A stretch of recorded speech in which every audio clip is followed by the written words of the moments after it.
Welcome everyone. Your iPhone 14 Pro screen may not be responding to touch, okay? So in my case, when I swipe, everything's working, but in your case, you're swiping, nothing's happening on the screen.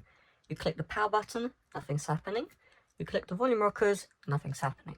So in this case, the solution is very simple. All we need to do is we need to force a restart in the iPhone 14 Pro. So I'll show you the process, then we'll do the force restart together.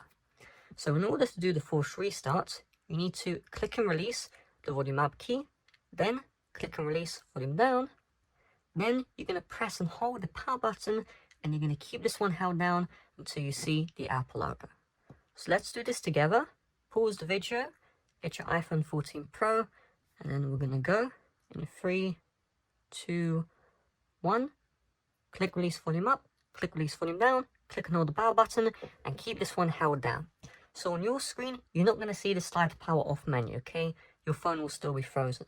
But just keep your finger on the power button, keep this one held down. You should see the black screen show up eventually. And once you see the Apple logo, you can release your finger.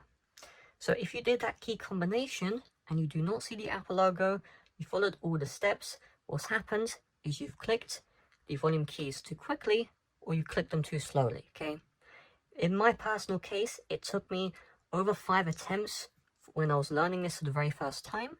So don't give up, keep on trying. Use my reference early in the video where I did the key combinations live. Watch the video while you are doing the key combination, and eventually you will have the force restart done. Now you can see everything is fully working in my iPhone 14 Pro. With that being said, thanks for watching. See you guys later. Bye bye.